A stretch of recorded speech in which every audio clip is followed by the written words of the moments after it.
নমস্কার বন্ধুরা, আর যে কুকিং চ্যানেলে আপনাদের সবাইকে স্বাগত। আজকে নিয়ে হাজির হয়ে গেলাম শীতের সুস্বাদু বেগুন দিয়ে রুই মাছের তেল ঝাল রেসিপি নিয়ে। তো চলুন শুরু করা যাক। এখানে 6 পিস রুই মাছ ভালো করে কেটে ধুয়ে পরিষ্কার করে জল ঝরিয়ে নিয়েছি। দিয়ে দিলাম হাফ চামচ লবণ, হাফ চামচ হলুদ আর হাফ চামচ লঙ্কার গুঁড়ো। সব কিছু মাছের সঙ্গে খুব ভালো করে মাখিয়ে নেব। আর লঙ্কার গুঁড়ো মাখিয়ে মাছ ভাজলে খেতে কিন্তু খুবই ভালো লাগে।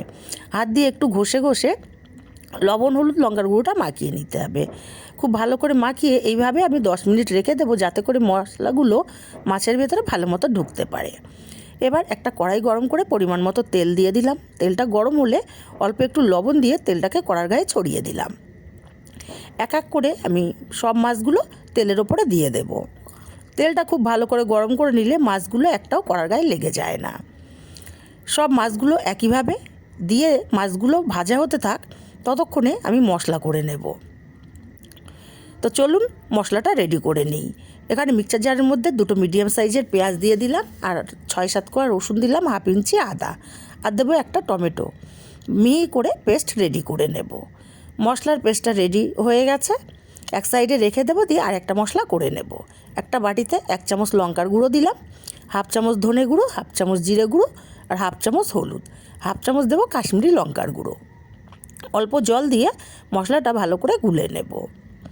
আপনারা ঝালটা যে যার স্বাদ অনুযায়ী দেবেন। আমি একটু ঝালের পরিমাণটা বেশিই দিলাম। আর এদিকে মাছগুলো বেশ লাল লাল করে ভেজে নিয়েছি।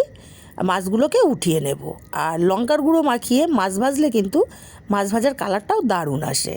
মাছ ভাজাগুলো তেলের থেকে উঠিয়ে নিয়ে এই তেলের মধ্যে দিয়ে দেব আগে থেকে ছোট টুকরো করে কেটে রাখা বেগুন। আমি এখানে লবণ দেব না, সামান্য একটু হলুদ দিয়ে বেগুনগুলোকে ভেজে নেব।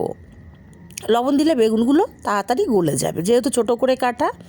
দেখুন বেগুনগুলো সব তেল টেনে নিয়েছে, আর বেগুনগুলো ভাজা ভাজা হয়ে গেছে। এখন বেগুনগুলোকে উঠিয়ে নেব। আর ওই কড়ার মধ্যে আমি আবারও একটু তেল দিয়ে দিলাম। তেলটা গরম হলে হাফ চামচ কালো জিরে দিয়ে পেস্ট করে রাখা মশলাটা দিয়ে দিলাম। পেঁয়াজ, রসুন, আদা, টমেটোর পেস্টটা দিয়ে খুব ভালো করে কষিয়ে নিয়েছি। খুব ভালো মতো কষানো হয়ে গেলে এখানে দিয়ে দেব গুলে রাখা মশলাটা। আর মশলার বাটিটা ধুয়ে অল্প একটু জল দিয়ে দেবো স্বাদ মতো লবণ। তারপর মশলাটাকে খুব ভালো করে কষিয়ে নেব। একটু সময় নিয়ে মশলাটা কষিয়ে নিতে হবে। মশলা থেকে সম্পূর্ণ তেলটা এখানে ছেড়ে দিয়েছে। এখন দিয়ে দেবো এখানে পরিমাণ মতো জল। জলটাকে দিয়ে খুব ভালো করে নাড়াচাড়া করে মিশিয়ে দেব। দিয়ে 5 মিনিট ঝোলটাকে আমি ফুটিয়ে নেব।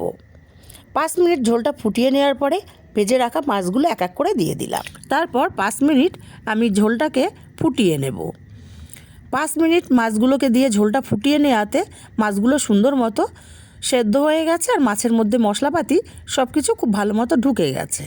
এখন এখানে দিয়ে দিলাম ভেজে রাখা বেগুনগুলোকে দিয়ে নাড়াচাড়া করে আমি আরও 5 মিনিট ফুটিয়ে নেব। এতে করে বেগুনগুলো খুব ভালো মতো সেদ্ধ হয়ে যাবে।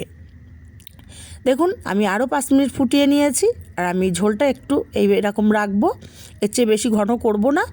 এবার ওপর থেকে দিয়ে দেব বেশ কিছুটা ধনেপাতা কুচি। ধনেপাতা কুচি যে কোনো তরকারিতে দিলে টেস্টটা দ্বিগুণ বেড়ে যায়। ধনেপাতা কুচিটাকে দিয়ে খুব ভালো করে নাড়াচাড়া করে মিশিয়ে নামিয়ে নেব। ধনেপাতাটাকে দিয়ে আর ফোটাবো না, আলাদা পাত্রে নামিয়ে নিয়েছি। রেসিপিটা কেমন লাগলো কমেন্ট করে জানাতে ভুলবেন না। ভালো লাগলে কাছের আত্মীয় স্বজন, বন্ধুবান্ধবের কাছে শেয়ার করতে ভুলবেন না।